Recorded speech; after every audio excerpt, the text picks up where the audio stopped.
We are back with another UFC retro review. We've already done 1 and 2, so we're here with UFC 3, September 9th, 1994. The event opens with a Royce Gracie propaganda video, which shows highlights from UFC 1 and 2. The narrator makes the point of closing the video asking the question, can anybody beat Royce? We come out to the arena and we are out of Denver for the first time. We are now in Charlotte, North Carolina at the Grady Cole Center with 3,000 people in attendance. Ryan Kilmade is back on commentary and his opening line is that he can't explain the UFC down to each and every detail. That's why the last time we had the exotics discipline. We're introduced to Jim Brown again and his very distracting hat again, who says Royce Gracie's been learning new techniques, which could literally be anything other than laying in guard. Ben Perry is also back. We're back down to 8 fighters from the 16 that took part at UFC 2, thank God. There is also $60,000 on the line for the winner of the tournament. Here they are. From here we go straight into the Emmanuel Yarbrough video. Here he is in the gym practicing his palm strikes and curling the barbell, which definitely has got no weights on it. And I mean, looking at EY right now, he looks ready for the current heavyweight division. We're then joined by Keith Hackney, who comes out, and then we get straight into the tail of the tape. Looking at EY here, he is 6'8", 616 pounds at 29 years old. That is insane. Hackney is 5'11", 200. This is eerily similar to the first UFC fight with Tully and Jordo. Hackney floors EY with an open palm strike before EY then gets back up and throws Hackney through the gate. The octagon's on this platform, so that could have ended very badly for Hackney. Get back to the octagon not long before EY slowly topples over and Hackney throws about 40 uninterrupted strikes to the back of the head before EY then eventually taps and the fight is over. Now, we seen Gerard Jordo break his hand throwing one punch at Taylor Tully at UFC 1. Hackney threw a shitload here, so we'll see how that affects him in the next round. Next up, there's a Ken Shamrock video package where he says that he's here to redeem his loss to Royce Gracie at UFC 1. He comes out wearing shoes, so commentary make a point of saying that he will be unable to kick in this fight. Christoph Leninger comes out in the gi, and on the tail of the tape, the two look pretty evenly matched, with Shamrock being a little heavier. So at the start of the fight, Shamrock ends up in Leninger's guard, and we stay here till about the 3-minute mark.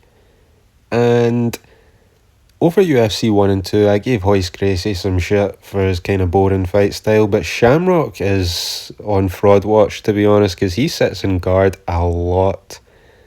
But he ends up getting the back, we get back to guard a minute later, and Shamrock ends the fight with ground and pound as Leninger taps.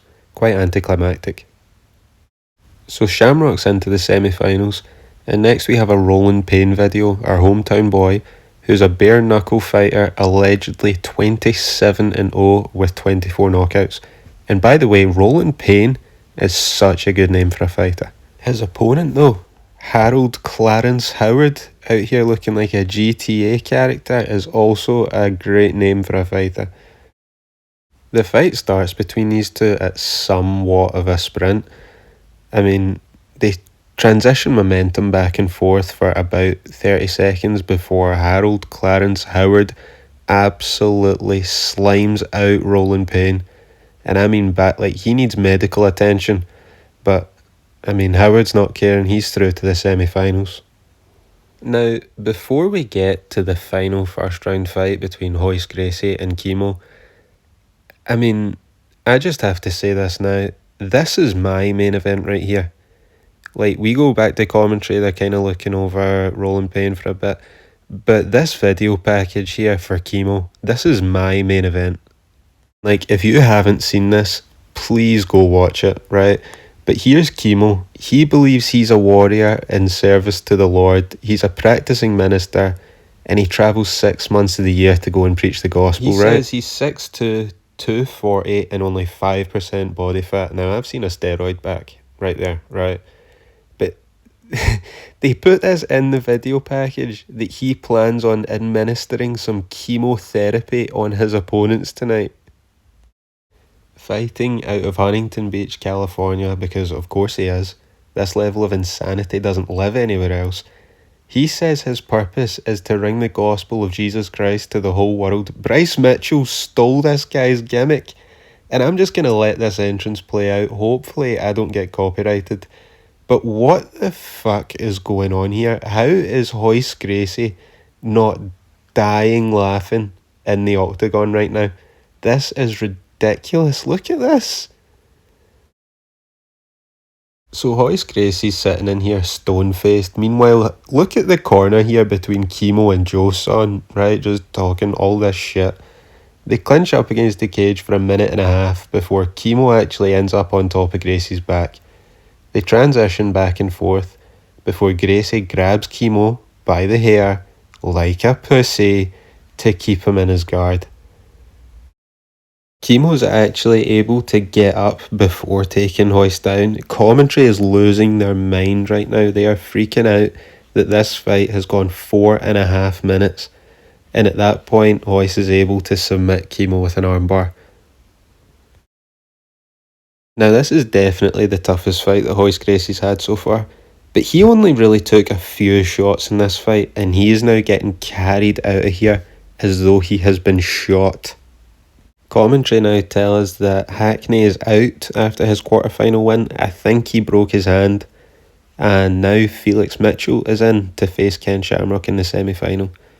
Felix Mitchell is a correctional officer and fighting here on 10 minutes notice with one cornerman, while Shamrock is out here with the whole squad. Strange stance from Felix with his hands up very high, just asking for the takedown, but he defends it surprisingly well here. Shamrock looks for the choke, and I just realised that Felix came in here with gloves on and now they are missing. They clinch up against the cage and Shamrock tries to wedgie Felix, who also then return fires and tries to wedgie Shamrock back. Shamrock finally gets the takedown after 4 minutes, gets the back and gets the choke, and he is into the finals. But he is also very, very injured right now. So I think Shamrock hurt his ankle here and he is not going to be able to make the final. And speaking of which, we have our next semi-final. Gracie versus Howard. Commentary are talking here, as they are wont to do, but they then keep talking. And keep talking as though they are stalling. And then we go to a video package from Harold Howard. He says he's looking forward to incorporating the karate into his jiu-jitsu. Okay. So out comes Gracie, walking like he's going to the electric chair.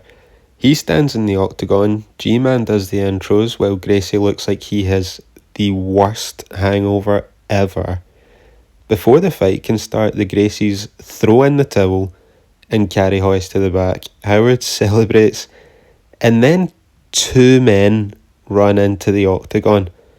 My hero, the absolute #1 hater, 50 Cent levels of petty, out comes Kimo to celebrate with his coach Joe-son. This is so WWF, it's amazing. And the crowd start chanting for Kimo, they love it. What an absolute legend. We see Gary Busey here, probably not too long after Point Break, but it's only for a second before going back to commentary, who are very unimpressed with Kimo because they just love to glaze fucking Royce. Fucking Royce Glazy. We then get highlights from the earlier fights. I think this is just to give them time to find the replacement for Ken Shamrock. But the replacement is found. He is Omaha police officer Steve Jennum, 3rd degree ninjutsu black belt, out here looking like a smacked ass. Just quickly, this is so unfair. I get that Harold Howard didn't really have a second fight, but just the premise that we could get this fresh replacement in who hasn't fought to go straight into the finals and fight someone who could have had potentially 2 fights before this with 60k on the line is just brutal. But here we go, UFC 3, the American Dream final, $60,000 on the line as Harold Howard faces Steve Jennum. Harold Howard starts the fight just fucking button mashing, pulling out a Rolling Thunder straight combination, like out of where. Howard ends up trying to get the standing gilly in on Jennum, but he's able to counter. They go down, they get back to their feet. Jennum ends up getting the takedown again. He gets to mount, throws a few straights, and Howard's corner throws the towel in. What the fuck? This is the same bullshit from UFC 2, was my first thought. But then when they showed the replay back, it does actually look like Howard, well, first of all, asked him to, but then he makes sure to tap out. They hug and kiss. Jennum gets his check, and that right there closes the book on UFC 3. I actually really enjoyed this event, so much more than UFC 1 and UFC 2. Kimo was a big part of that, but I think the actual pool of fighters were so much more likeable than the previous two. We were less heavy on the propaganda videos, the show kept moving.